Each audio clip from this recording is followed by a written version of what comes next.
ఆనంద్ వికటన్ అనే ఒక మ్యాగజైన్ దాదాపు 100 సంవత్సరాల క్రితం నుంచి పబ్లిష్ అవుతున్న మ్యాగజైన్ 1926లో ఎస్టాబ్లిష్ అయిందంట. దాని యొక్క డిజిటల్ ప్లాట్ఫామ్, దాని యొక్క వెబ్సైట్ పూర్తిగా బ్లాక్ అయిపోయింది.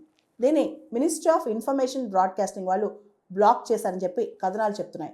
అసలు ఎందుకు వికటన్.com బ్లాక్ అయిపోయింది? దీని వెనకాల ఒక కారణం ఉంది. మోడీ గారు అమెరికా వెళ్ళారు కదా 2 వీక్స్ బ్యాక్. ఆయన అమెరికాకి వెళ్ళే 2 రోజుల ముందు ఆనంద్ వికటన్ వాళ్ళు వాళ్ళ డిజిటల్ ప్లాట్ఫామ్లో ఒక కార్టూన్ వేశారంట. మోడీ గారు కాళ్ళు చేతులు సంఖ్యలతో బంధించి ట్రంప్ పక్కన కూర్చుని. ఇలా కార్టూన్ మోడీ గారి పైన వేసినందుకు ఈ మ్యాగజైన్ బ్యాన్ అయిపోయిందనమాట. ఈ డిజిటల్ ప్లాట్ఫామ్ని కంప్లీట్గా బ్లాక్ చేసి పడేశారు. దీనికి సంబంధించి వీళ్ళకి నోటీస్ కూడా ఈ మధ్య అది వచ్చినట్టు తెలుస్తోంది. అయితే ఇక్కడ మోడీ గారి పైన కార్టూన్ వేస్తే బ్యాన్ చేసేస్తారా, మొత్తం దాన్నే బ్లాక్ చేస్తారా? ఇదే పెద్ద ప్రశ్న. ఇక్కడ మనం ఒకటి గమనించాలి. మన ఇల్లీగల్ ఇమిగ్రెంట్స్ ఎవరైతే అన్డాక్యుమెంటెడ్ ఇండియన్స్ అమెరికాలో ఉన్నారో వాళ్ళ కాళ్ళు చేతులు కట్టేసి ఫ్లైట్లో ఇండియాకి పంపిస్తున్నారు కదా. మోడీ గారు ఈ విషయంలో ఏమీ చర్చించట్లేదు.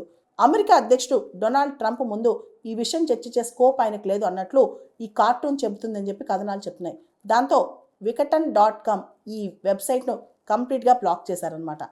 ఇది ఆర్బిట్రరీ సెన్సార్షిప్ కిందకు వస్తుంది. ఏ విధంగా దీన్ని సెన్సార్ చేస్తారు? Freedom of expression article 19(1)(a దానిలో ఇంప్లైడ్గా ఉంది ఫ్రీడమ్ ఆఫ్ ప్రెస్ కూడా, ఫ్రీడమ్ ఆఫ్ స్పీచ్ అండ్ ఎక్స్ప్రెషన్లో. ఇలా ఎలా బ్లాక్ చేస్తారని చెప్పి మేము అన్ని లీగల్ అవెన్యూస్ ఓపెన్ చేస్తాం, గవర్నమెంట్ కావాలని ఇది చేసిందని చెప్పి ఆనంద్ వికటన్ గ్రూప్ చెప్తుందన్నమాట. దీనికి సంబంధించి చాలా చర్చ జరుగుతుంది మీడియా సర్కిల్స్లో. అసలు ఫ్రీడమ్ ఆఫ్ ప్రెస్ భారతదేశంలో ఉందా? ప్రభుత్వ వ్యతిరేకంగా ఏదైనా మాట్లాడితే మమ్మల్ని బ్లాక్ చేసేస్తారా?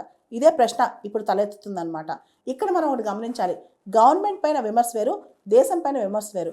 Article 19(1)(a freedom of speech and expression ఏదైతే ఉందో దానికి కొన్ని రిస్ట్రిక్షన్స్ ఉన్నాయి.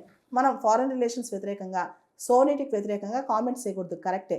కానీ ఇప్పుడు వచ్చిన కార్టూన్, దీని లైన్ ఎక్కడికి డ్రా చేయాలి?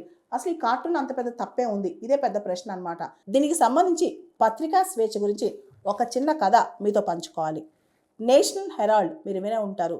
ఇది జవహర్లాల్ నెహ్రూ గారు పత్రిక అనమాట. స్వతంత్రం రాకముందు ఈ పత్రిక బ్రిటిష్ వాళ్ళు చేసే తప్పుల్ని దుయ్యబట్టేది. అంతేకాదు ఈ పత్రిక ఎటువంటి అడ్డంకులు లేకుండా బ్రిటిష్ వాళ్ళు చేసిన పాలసీస్ కానీ అవన్నిటిని కూడా క్వశ్చన్ చేసేదన్నమాట. మనకి స్వతంత్రం వచ్చిన తర్వాత మీ అందరూ తెలుసు, నెహ్రూ గారు భారతదేశానికి ప్రధాని అయ్యారు. ఈ టైంలో ఈ పత్రికా సంపాదకులు ఎవరైతే ఎడిటర్ ఉంటారో ఆయన నెహ్రూ గారికి రిజిగ్నేషన్ ఇచ్చారంట. ఏమని చెప్పి, ఇంతకుముందు బ్రిటిష్ వాళ్ళ పరిపాలన ఉన్నప్పుడు ఈ పత్రిక స్వేచ్ఛతో స్వతంత్రంగా చక్కగా అన్ని కథనాలు రాసేది, గవర్నమెంట్కి భయపడకుండా. ఇప్పుడు ఈ పత్రిక స్థాపించిన వ్యక్తి ఎవరైతే ఈ పత్రిక చైర్మన్ ఉన్నారో ఆయన నెహ్రూ గారు కదా. నేను మీకు వ్యతిరేకంగా కథనాలు ఎలా రాయాలి? మీ ప్రభుత్వం తప్పు చేసినా నేను ప్రశ్నించాలి కదా. అలా ప్రశ్నించే శక్తి నాకేక ఉండదు కదా, ఎందుకంటే మీరే చైర్మను, మీకు వ్యతిరేకంగా నేను ఆర్టికల్స్ ఎలా రాయాలి అని చెప్పి ఆ ఎడిటర్ రిజైన్ చేశారంట. దాంతో ఆ రిజిగ్నేషన్ లెటరు నెహ్రూ గారు యాక్సెప్ట్ చేయకుండా పక్కన పెట్టి మరుసటి రోజు చైర్మన్గా తనే రిజైన్ చేశారంట నేషనల్ హెరాల్డ్కి. నువ్వు రిజైన్ చేయొద్దు, నువ్వు ఎడిటర్గా నీ పాత్ర పోషించు, నేనే దీనికి చైర్మన్గా ఉండను, నువ్వు కావాలంటే నన్ను కూడా విమర్శించను. You are free to criticise anyone. Freedom of press అంటేనే డెమోక్రసీలో ప్రభుత్వం చేసిన తప్పుని బయట తీయటం, అంతేకాదు పబ్లిక్ పాలసీ గురించి డిబేట్ చేయటం. దాంతోపాటు బయట దేశాల్లో కూడా భారతీయులకు అన్యాయం జరుగుతుంటే వాళ్ళకి సంఖ్యలు వేస్తుంటే క్వశ్చన్ చేయటం. దీనిలో భాగంగా ఈ కార్టూన్ వేసింది ఆనంద్ వికటన్. దీనికి సంబంధించి వికటన్ వెబ్సైట్ కంప్లీట్గా బ్లాక్ అయిపోయింది. ఇప్పుడు వికటన్ గ్రూప్ వాళ్ళు దీని మీద లీగల్గా ముందుకెళ్ళనున్నారంట.